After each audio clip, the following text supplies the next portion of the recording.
금방 우리 용대행령 말처럼 언제나 5월달 되면 그렇게 아버지, 어머니가 그렇게 생각이 나죠. 저도 불쌍한 고아입니다. 근데 참 언제나 이때가 되면 특히 이제 아버지보다도 어머니가 더 생각이 날 때가 있죠. 어머니께서 살아계실 때 옛날 눈이 많이 와서 당진 대교를 갈 때 막 뒤에서 막 그렇게 의자를 밀어요. 그래서 왜 의자를 미느냐고 그랬더니 내가 힘이 들까봐 뒤에서 의자를 민다고 하시던 그 어머니 그 목소리가 지금도 쟁쟁히 기억이 나요. 그뿐만 아니라 내가 죽으면 언제나 네가 성길이 그보니까 저녁에 오지 말고 해가 떴을 때 아침에 오라고 그러면 다 내가 이해한다고 하시던 저 어머니의 그 말씀이 기억이 납니다. 왜냐하면 그렇게 자식을 생각하는 게 부모지요. 그래서 저는 이제 가정의 날 맞이해서 특히 어머니가 생각나서 옛날에 적었던 시가 있어서 한번 읽어드리고 말씀 교제하고자 합니다.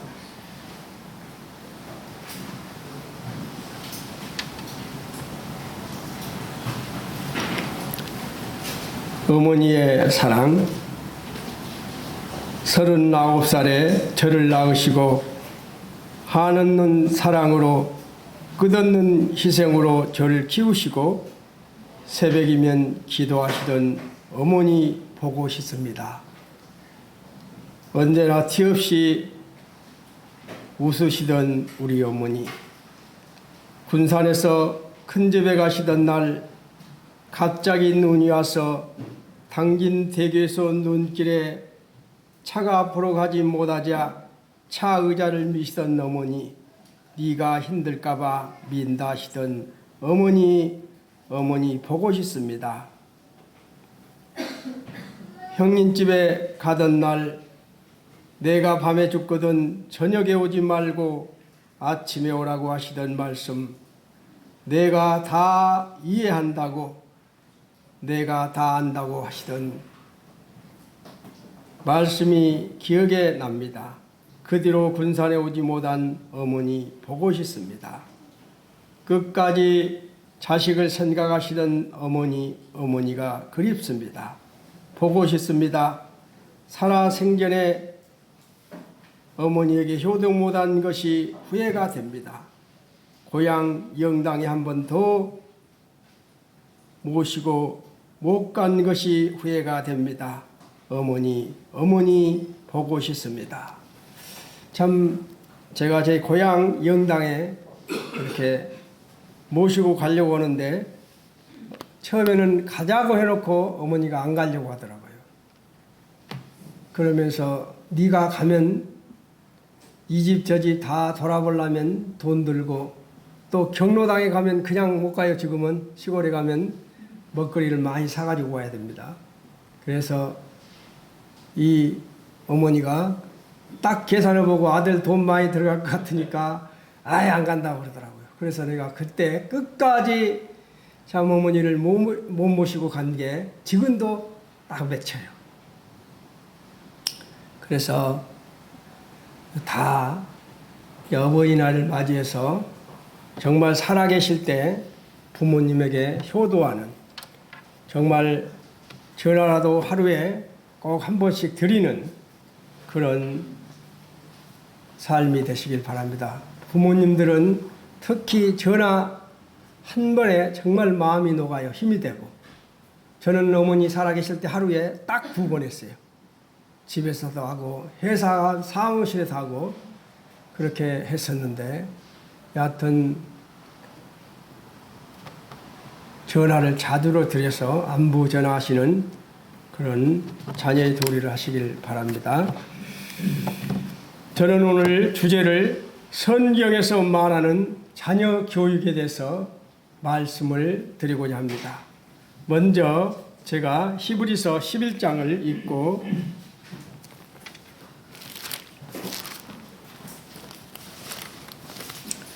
히브리서 11장 23절부터 제가 읽겠습니다. 신약 366쪽입니다. 믿음으로 모세가 났을 때 그 부모가 아름다운 아임을 보고 석 달 동안 순교 왕의 명령을 무서워하지 아니하였으며 믿음으로 모세는 장성하여 바로의 공주의 아들이라 칭함 받기를 거절하고 도리어 하나님 백성과 함께 고난 받기를 잠시 제약의 낙을 누리는 것보다 더 좋아하고 그리스도를 위하여 받는 수모를 애굽의 모든 보화보다 더 큰 재물로 여겼으니 이는 상주심을 바라봄이라. 믿음으로 애굽을 떠나 왕의 노함을 무서워하지 아니하고 곧 보이지 아니하는 자를 보는 것 같이 하여 참았으며. 참 어린이라는 뜻이 무엇인지 알아요? 어린 아이라는, 어린 사람이라는 뜻이죠. 그래서 어린이날을 언제 만들었냐면 1923년 그때는 5월 1일로 어린이날로 했었어요. 근데 4년이 지난 후 1927년 5월 5일부터 지금에 이르기까지 5월 5일을 어린이날로 이렇게 지내고 있죠. 우리가 갈릴 지브란이라는 사람은 어린이에 대해서 이런 말을 했어요. 그대들의 아이는 그대들의 아이가 아니라고. 아닙니다. 아이들은 스스로를 갈망하는 저주대한 생명의 아들, 딸입니다. 아이들은 그들을 통해서 왔지만 그대들로부터 온 것이 아닙니다. 아이들은 그대와 함께 있지만 그대들의 소유가 아닙니다. 자녀는 나의 소유가 아니다는 겁니다. 자녀를 나의 소유라고 생각하면 안 된다는 겁니다. 왜 그렇습니까? 지금 우리가 보편적으로 1명 아니면 2명을 낳아요. 그렇기 때문에 자녀를 어떻게 생각합니까? 부모들이 자녀들을 내 소유로 생각하는 경우가 많이 있죠.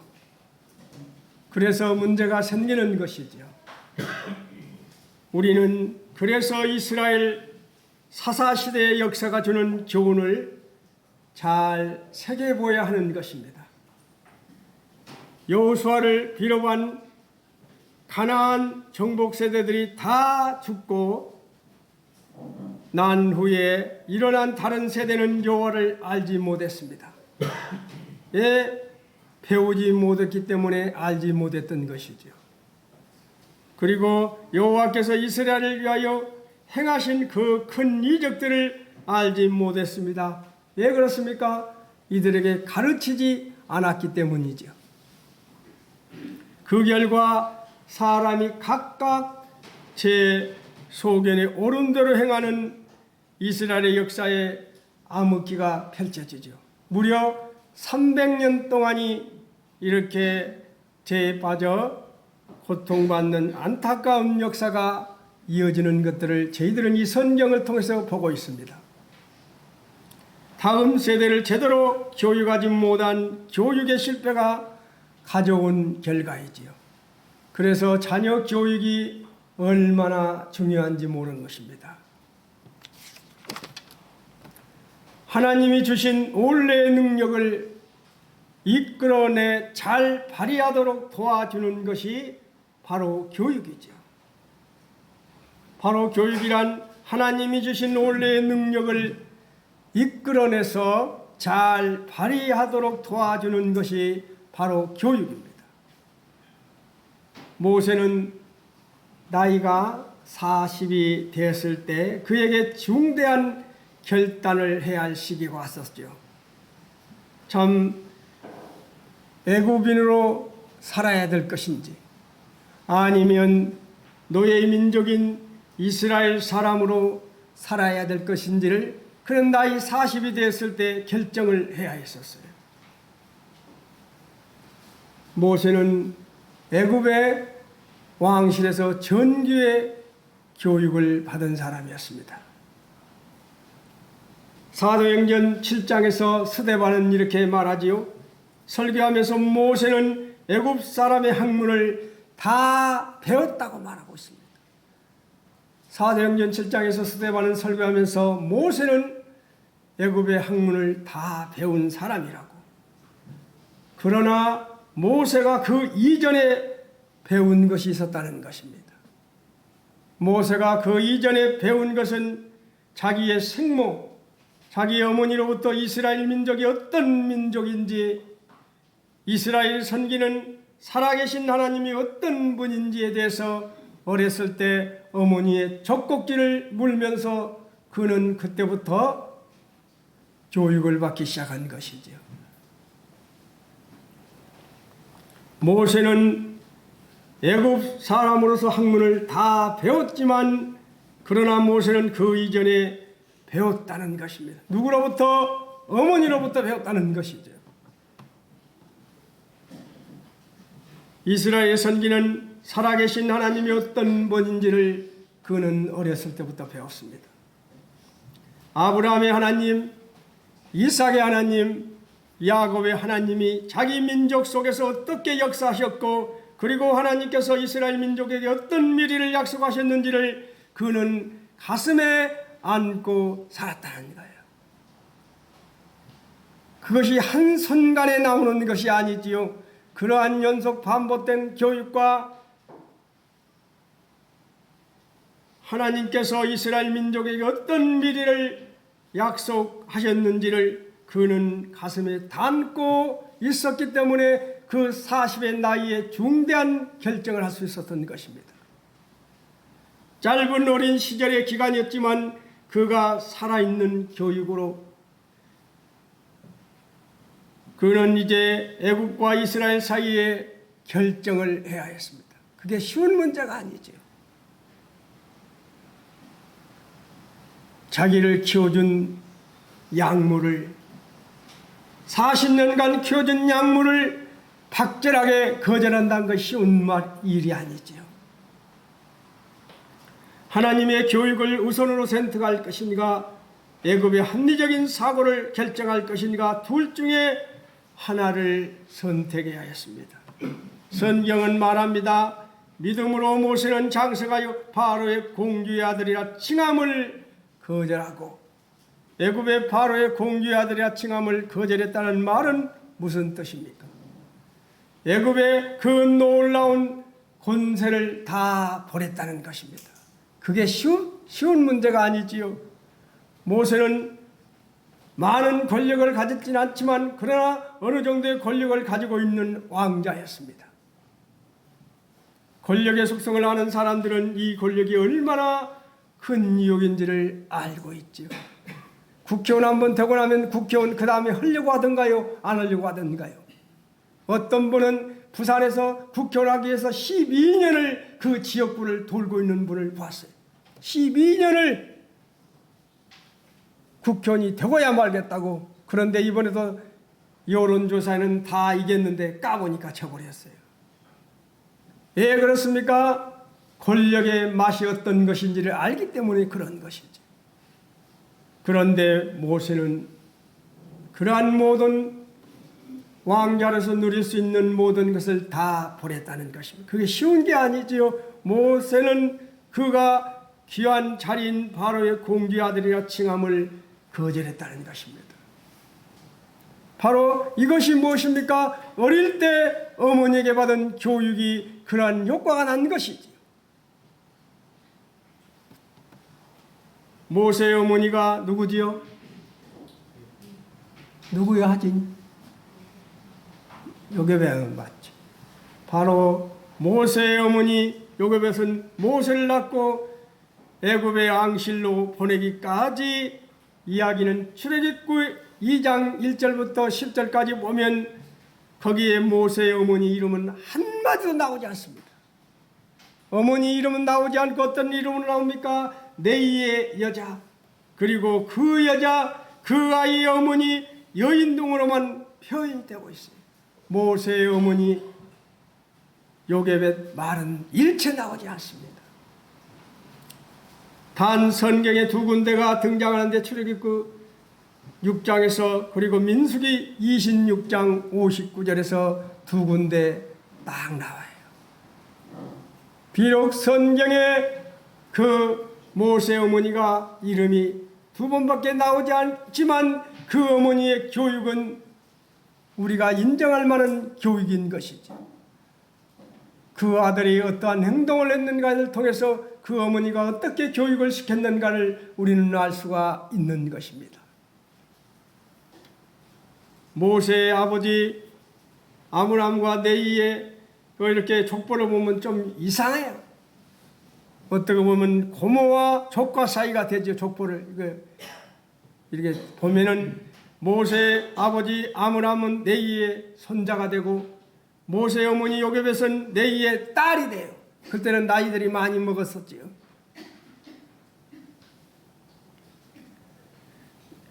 아므람과 요셉에서는 조카와 고모 사이가 되는 족보를 가지고 있어요. 우리나라 같으면 상상을 못할 그런 족보를 가지고 있습니다. 요셉에서는 눈물을 삼키며 아이를 갈대 상자에 넣고 나일강 갈대 사이로 띄어 보냅니다.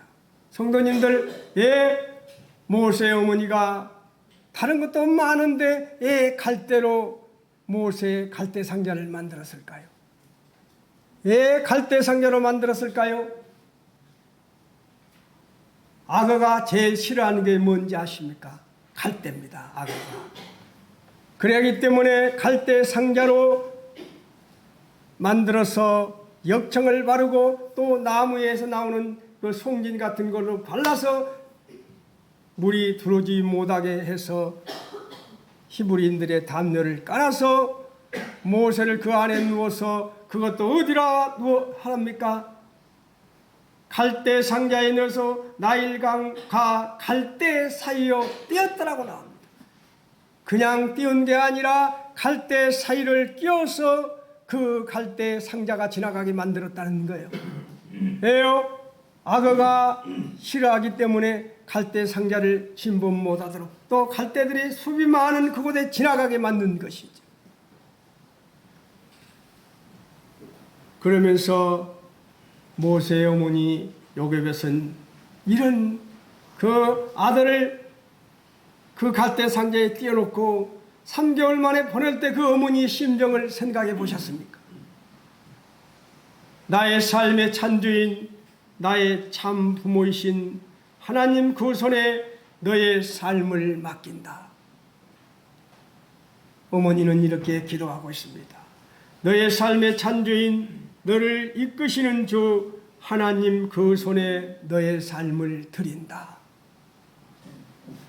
그가 너를 구원하시리, 그가 너를 이끄시리라, 그가 너를 사용하시리, 그가 너를 인도하시리. 모세의 어머니는 이러한 간절한 기도로 그 사랑하는 아들을 갈대 상자에 넣어서 나일강과 갈대 사이로 띄어보낸 것이지요. 어릴 때 젖을 먹이며 사랑을 받으며 교육을 받은 모세는 최강의 것을 선택하여 결단한 사람의 대표적인 삶의 모습을 우리에게 보여주고 있는 것이지요. 모세는 참 믿음으로 장성하여 바로의 공주의 아들이라 칭함을 거절했다고 말하고 있습니다. 믿음이라는 말은 확신이라는 뜻입니다. 믿음이라는 말은 확신이라는 뜻이고 믿음이라는 말은 살아계신 하나님에 대한 신뢰라는 말이죠. 하나님에 대한 신뢰라는 말입니다. 그러나 믿음은 신뢰하는 것만으로 끝나지 않는다는 것입니다. 이 신뢰를 근거로 해서 결단하는 것이 바로 믿음의 삶인 것이죠. 이 신뢰를 근거로 해서 결단하는 것이 바로 믿음의 삶입니다. 우리는 아침에 일어납니다. 아침에 못 일어나면 죽는 것이지요. 아침에 다 일어나지요. 오늘은 주일이기 때문에 1시간 늦게 일어나야겠다고 해서 1시간 더 주무신 분도 여기 계실 거예요. 왜요? 저도 직장 생활해 왔지만 일요일 같은 데는 좀 더 쉬고 싶은 게 솔직한 마음이죠.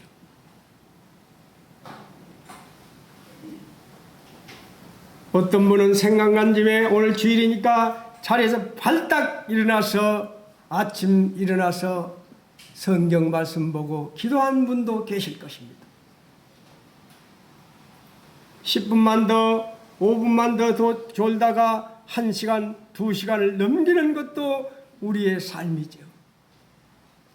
바로 결단을 잘 못하기 때문에 이런 결과가 나오는 것이죠. 오늘도 예배당에 나올 때 저도 옷을 3개를 놔두고 골라봤어요. 이것을 입고 갈까? 내가 오늘 서울로 올라가야 되는데 너무 또 다른 옷은 너무 얇아서 입기가 또 그래서 제가 이 옷을 골랐어요. 우리도 예배당에 나올 때 옷장에서 어느 옷을 골릴 것인가를 결정합니다. 그리고 넥타이는 어느 것으로 맬 것인가를 결정하지요. 그렇죠. 저도 넥타이가 이제 하다 보니까 제법 많더라고요. 그래서 넥타이를 이렇게 고르는데 또 넥타이를 고르다 보면 의미 있는 그 넥타이를 골라지지요. 특별히 어떤 사람으로도 선물 받은 것은 더 골라지지요. 그래서 우리는 예배당에 나올 때 옷장에서 옷을 골라 입고 넥타이를 어느 곳에 맬 것인가, 이것도 사소한 것이지만 언제나 결단을 내려야 하는 것이지요. 이것이 바로 삶입니다. 모세는 결단하는 믿음을 가졌습니다. 아니, 모세의 산 믿음은 자기 앞에 여러 가지 선택적으로 주어지는 사건 앞에서 바른 결단을 했다는 것이죠. 성숙한 그리스도는 올바른 결단을 하는 것입니다. 올바른 결단. 참 말은 쉽지만 어렵지요. 우리는 결단할 때 어떻게 결단을 해야 됩니까? 언제나 결단하기 전에 우리에게는 먼저 앞서는 것이 기도지요. 기도한 후에 아버지 하나님께 영광을 올려드릴 수 있는 결단인지 아니면 세상 사람들에게 기쁨을 줄 수 있는 결단인지를 우리는 보아야 하는 것이죠. 하나님께는 기쁨을 드리지 못하며 사람에게 기쁨을 드릴 수 있는 결단이라면 그 결단은 하지 않는 것이죠. 우리는 기도 가운데 나의 결단을 통해서 아버지 하나님이 영광을 받으시고 성도가 오히려 덕이 되고 유익이 될 수 있는 결단이라면 그 결단을 선택하는 것입니다. 올바른 결단을 하며 살았던 모세에게 홀드맨이라는 사람은 모세의 생애를 이렇게 소개하고 있습니다. 그는 노예 자녀였으나 황녀의 아들이었고 오두막에서 태어났으나 궁중에서 살았다고. 군대 지도자였으나 양떼를 지키는 목동이었다. 그는 전사였으나 온 세상에서 가장 온유한 사람이었다고 고백하고 있습니다. 궁중에서 교육을 받았으나 광야에서 거했고 그는 애굽의 지혜를 가졌지만 하나님을 어린 아이와 같이 신뢰하는 믿음을 가진 자였다고 말하고 있습니다. 그는 늘변이어서 말을 잘 못했지만 하나님과 밤이 깊도록 배고픈 줄 모르고 기쁜 사랑의 얘기를 나눌 줄 아는 사람이었다고 그는 고백하고 있습니다. 그는 목자의 지팡이 하나밖에 가진 것이 없었지만 무한한 능력을 행사한 자이며 바로왕 앞에 도망자였지만 하늘나라의 사신이었다고 그는 소개하고 있습니다. 그는 느부산에서 그처럼 그리던 가나안을 바라보며 한을 뿜고 돌아갔지만 그 후에 그리스도와 함께 이스라엘 한복판 베나산에서 예수 그리스도의 대속의 십자가를 의논한 사람이었다. 그의 장래는 아무도 거들떠 보지 않았지만 하나님께서 친히 장사 지내셨다고 홀드맨은 모세에 대해서 이런 찬사를 보내고 있습니다. 이 글은 아름다운 짤막한 찬사입니다만 그 생의 전부를 펼치기는 부족하지. 우리도 사랑하는 자녀들과 사랑하는 손자, 손녀들 앞에서 사랑하는 성도들 앞에서 또 믿음의 후배들 앞에서 간증의 소리, 정말 그 형제는 그 자매는 이렇게 살았다고 바로 홀데면이 모세를 찬사하듯이 이러한 찬사가 우리에게 있길 바랍니다. 비록 모세는 무덤이 없이 하나님이 장사전에서 어디가 있는지 모르지만 그의 찬사는 지금까지 빛나고 있습니다. 우리는 죽고 난 후에 꼭 우리의 간증이 남기 때문이죠. 애굽의 황실의 호사를 버리고 편안과 안락을 버리고 그는 강야에서 유리 방향하는 도망자의 삶을 선택했습니다. 믿음으로 바로의 공주 아들이라 칭함을 거절했기 때문에 이런 행동을 할 수 있었던 것이죠. 저는 이 설교를 준비하면서 내가 실제로 모세의 입장에 했다면 나는 과연 이렇게 거절할 수 있었을까? 한번 생각해 보았습니다. 그 엄청난 애굽의 왕자로서 누려야 할 잘하면 내가 왕이 될지도 모르는데 나는 과연 이렇게 거절할 수 있었을까? 갈대 상자에 물결 치는 대로 갈대 상자가 바람 부는 대로 가다가 수장이 될지 모르고 악어밥이 될지도 모르는 상태에서 모세를 구해서 또 왕의 명령을 어기면서까지 키워준 양어머니를 생각해 봅시다. 40년이란 세월을 아들을 키웠습니다. 비록 내 핏줄은 아니지만 기른 정이 무척 크더라고요. 해보니까 40년을 키웠던 그 아들을 그의 가슴에 방망덕이라는 못을 받고 떠나야 하는 그 심정이 어떠한 심정이었을까요? 남자로서 의리가 다 있지요. 양모의 정을 끊어버려야 하는 그 고통은 말할 수 없는 고통이었을 것입니다. 만약에 그 양모가 모세를 붙들면서 내가 너만을 생각하며 어떻게 살았는데 내가 어떤 처지에서 너를 어떻게 키웠는데 하면서 눈물을 흘고 팔을 잡고 한다면 과연 매정하게 거절할 수 있을까요?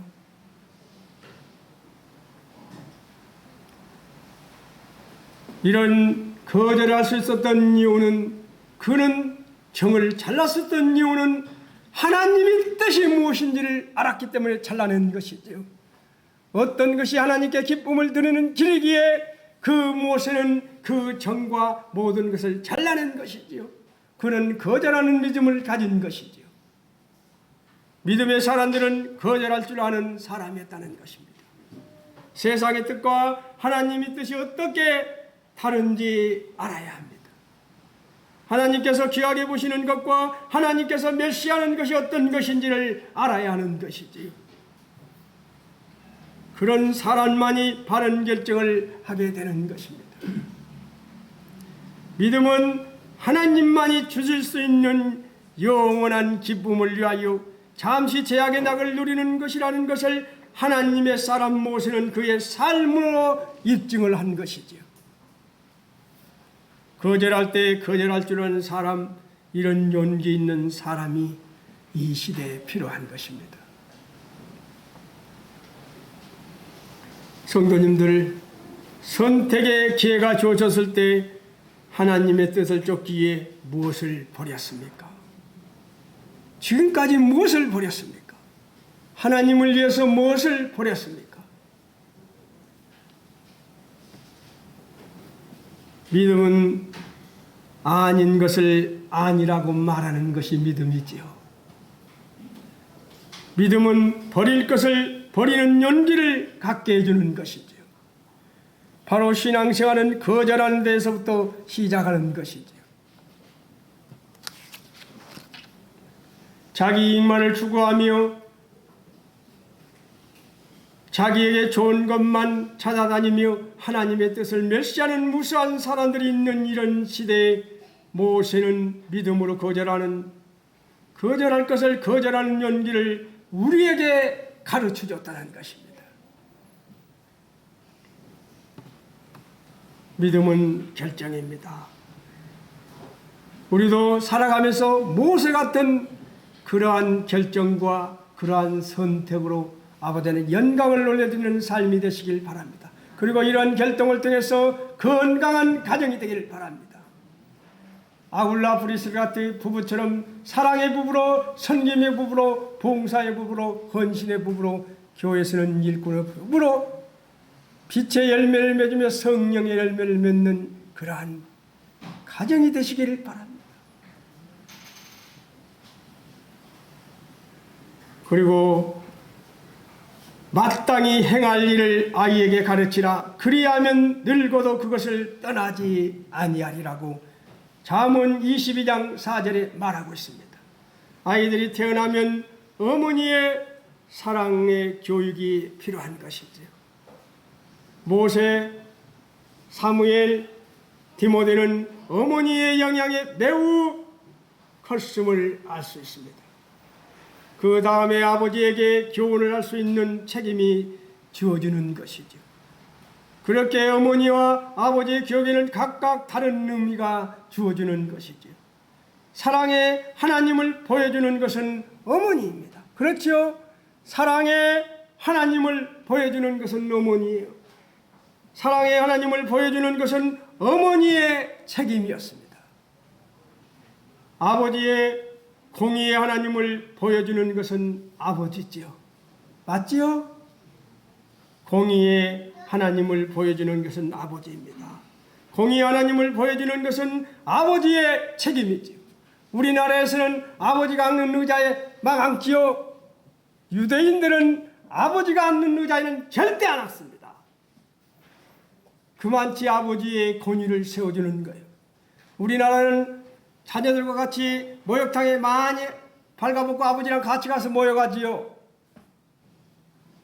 지금은 유대인들이 변했는지 모르지만 한때 유대인들은 절대 같이 모욕을 하지 않았습니다. 생명의 근원인 그것을 자녀가 볼 수 없다고 해서 같이 모욕도 하지 않았어요. 그만치 유대인들은 아버지에 대한 철저합니다. 공의 하나님을 보여주는 것은 아버지의 책임이었습니다. 성경에 보면 교육을 잘못 시켜서 실패한 가정 이야기가 나옵니다. 바로 엘리 대제사장 가정의 이야기죠. 그 두 아들이 홈리와 비니아스지요. 그거를 보면서 우리는 많은 것을 생각합니다. 엘리는 부모로서는 실패했었습니다마는 사역자로서는 성공한 그의 모습은 참으로 대조적이죠. 이스라엘 마지막 사사인 사무엘을 양육하고 훈련시킨 대제사장이 바로 엘리입니다.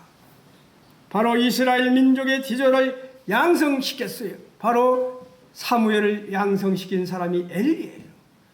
그렇게 했던 그런 사역자로서는 성공했지만 가정으로서는 실패한 자가 바로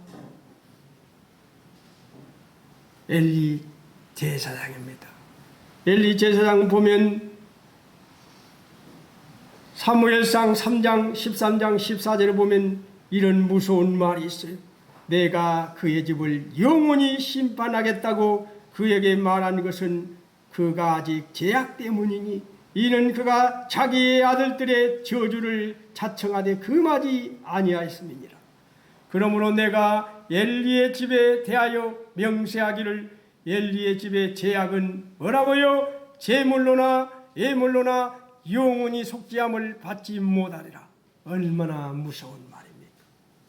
얼마나 무서운 말입니까? 자녀들의 잘못된 모습을 보면서도 엘리는 제대로 교육을 시키지 않았다는 거예요. 어떤 데서 찾아봤습니까? 내 아들아 그리하지 말라. 내 아들아 그리하지 말라. 내게 들리는 소문이 좋지 아니하니라. 그는 대제사장이기 때문에 많은 정보력을 가질 수 있었어요. 많은 사람들이 와서 당신 아버지 홈리와 비니아스가 어떻게 하고 정말 고약한 사람이라고 그런 여러 가지 누트를 통해서 말해 주었는데도 그는 어떻게 자녀 교육을 시켰습니까? 내 아들아 그리하지 말라. 내게 들리는 소문이 좋지 아니하니라. 적당한 선에서 그는 아들을 이렇게 교육을 시킨 것이죠. 이렇게 말하고 있습니다. 엘리 제사장은 그 결과의 비참함을 이렇게 보여주고 있죠. 이스라엘이 블레셋과 전쟁을 하다가 어떻게 되어버렸습니까? 세상에 하나님의 법궤를 뺏겨버리죠. 누구에게? 블레셋 사람들에게 법궤를 뺏기고, 그리고 홈니와 비니사스가 죽고 그때 전쟁에서 3만 명의 전사자를 냅니다. 이러한 보고를 엘리에게 홈니가 죽고 비니아스가 죽고 3만 명이 죽고 법궤를 뺏겼다고 그 말을 들은 엘리가 충격을 받아서 넘어져서 목이 부러져서 죽지요.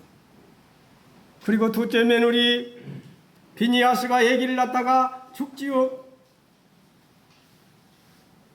하나님 말씀이 그대로 이루어지는 것을 보게 되는 것이지. 그래서 우리 가장들은 정말 공의의 하나님을 보여주는 것은 아버지의 책임이라고 말했습니다. 그래서 우리는 엘리같이 되지 않기 위해서는 분명히 잘못할 때는 잘못했다고 단호하게 말할 수 있는 그런 부모가 되어야 하는 것이지. 엘리 제사장의 자녀 교육 실패의 원인은 자녀들에게 하나님을 가르치지 않았다는 것입니다. 엘리의 아들들은 행실이 나빠 여호와를 알지 못하더라. 그것은 죄 가운데 가장 심각한 죄였습니다.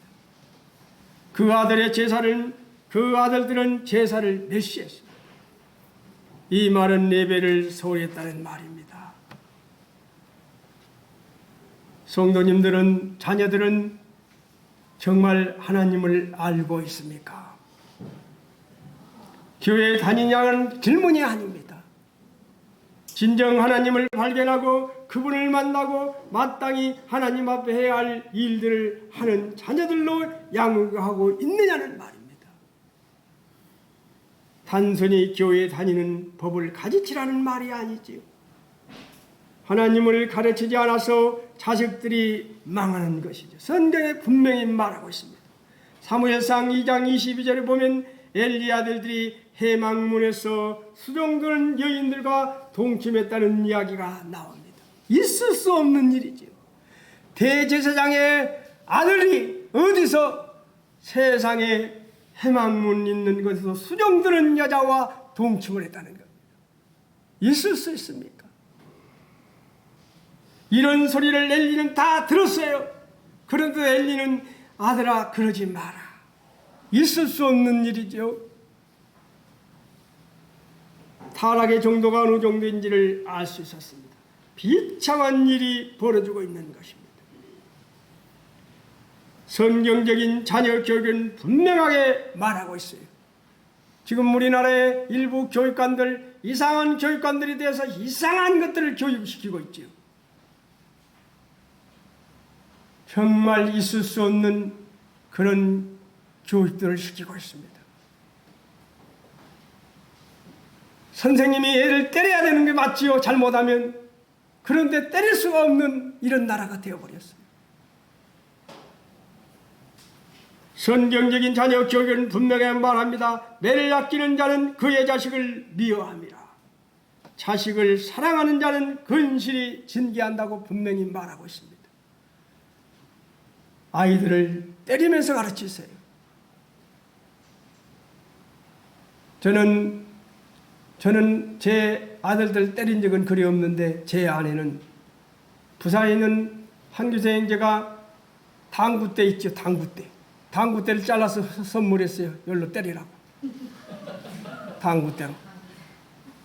집사람은 언제나 큰아들 작은아들 잘못할 때마다 엎드려 받쳐 시켜서 때렸습니다. 때릴 때는 때리세요. 에요 매를 아끼는 자는 그의 자식을 미워함이라. 자식을 사랑하는 자는 근실히 징계하느니라.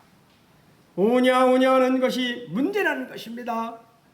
사랑한다면 근실히 징계하라고 말합니다. 성경에서 분명히 말하고 있어요. 하나님이 주신 원래의 능력을 이끌어내 잘 발휘하도록 도와주는 것이 교육이라고 했습니다. 세상 속에서 승리케 하는 것은 말씀으로 자녀를 교육하는 것이지요. 그래서 우리는 성경적인 자녀 교육을 시켜야 하는 것입니다. 세상 사람들이 어떻게 말하는 그런 교육이 아닌 하나님께서 어떻게 교육을 시키는가? 시키라겠는가? 유대인들이 왜 저렇게 세계를 장악하는 유대인들이 되었는가? 그들은 철저한 그런 교육 속에서 이루어진 것이죠. 그리고 부모는 부모의 눈물의 기도가 있어야 되는 것입니다. 자녀를 키울 때 자녀의 눈물의 기도가 있어야 되는 거예요. 성경에 많은 기절이 있습니다. 이삭이 야곱에게 축복했던 창세기 27장 27절 28절 29절의 그 축복의 내용을 생각하면서 사랑하는 자녀들을 위해서 믿음의 눈으로 보도록, 믿음의 말을 하도록, 믿음의 행동을 하도록 기도해야 하는 것이 부모지요. 그리고 모세는 이스라엘 백성들을 축복하면서 민수기 6장 24절 25절 26절의 축복과 신명기 33장의 그런 축복들을 생각하면서 그 민족을 축복했습니다. 바로 그러한 축복의 내용을 생각하면서 자녀들을 위해 기도하는 것이죠. 데살로니가 후서 3장 16절 18절의 그러한 축복과 히브리서 13장 20절 21절의 이러한 축복의 내용들, 그리고 베드로전서 5장 10절 11절, 베드로후서 1장 2절 3절 4절 그런 축복과 로마서 15장 5절 6절 13절 33절 참 많은 축복의 내용들이 있습니다. 고린도서 13장 13절의 그러한 축복의 내용들을 생각하면서 자녀들이 바른 길로 이 세대를 본받지 않고 바르게 설 수 있도록 부모의 눈물의 기도가 있어야 되는 것이지요. 저는 저희 큰아들이 이걸로 스트레스를 너무 많이 받아서 얼굴이 쏙쏙 빠지는 것을 볼 때 마음이 아파서 10군데 명단을 내놓은 10군데 정말 자기 팀에서 문제를 일으키는 10군데 점포를 연속 기도하면서 거기서 제일 문제 있는 점포 3군데를 제가 저 오식도 프레인전까지 갔습니다. 거기서 물건 사서 먹고 거기서 연속 기도하고 나왔어요. 이 점포가 잘 돼서 운영이 될 수 있도록 해달라고, 그 앞에 있는 아파트 주민들이 다른 곳에 가지 않고 이곳에 해달라고 기도하고 왔어요. 왜 그렇습니까? 내가 그 사람 점포가 이뻐서 갔습니까? 내 아들이 스트레스 받지 않고 건강한 몸으로 주님을 섬길 수 있도록 하기 위해서 간 것이지요. 그리고 익산도 갔어요. 거기는 이야기 들어보니까 이제 이 양반이 민사소송을 해서 간을 갖다 놓고 어떻게 한다고 해서 도저히 안 되겠길래 가서 물건을 사서 먹으면서 거기서 기도하고 나왔습니다. 또 나운동 중앙전도 가서 그렇게 하고 나왔어요.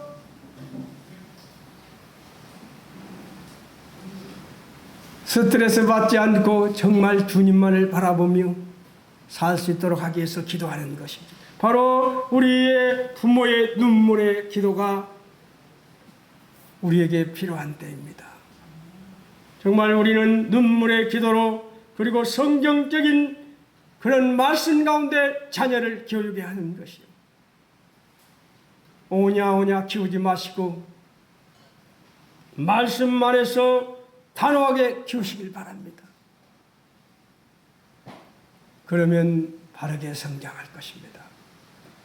하나님이 주신 원래의 능력을 이끌어내 잘 발휘하도록 도와주는 것이 바로 교육이라겠습니다.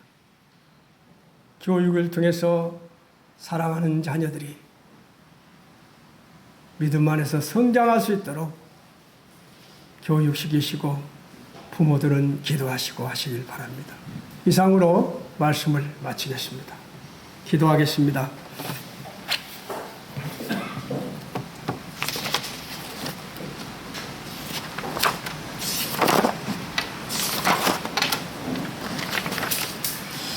아버지 하나님,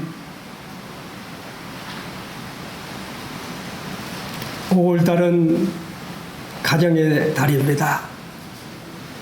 참 5월달을 맞이해서 저희 군산 번영록교회 성도들이 정말 가정적으로 온전히 하나가 되어서 아버지 하나님께 영광을 올려드리는 그러한 가정이 되게 해주시옵기를 아버지 하나님께 간절히 기도를 드립니다. 그리고 저희 군산 번영록교회 참 자녀들을 키울 때 정말 말씀으로 키울 수 있도록 그런 믿음들을 허락하여 주시옵기를 아버지 하나님께 기도합니다.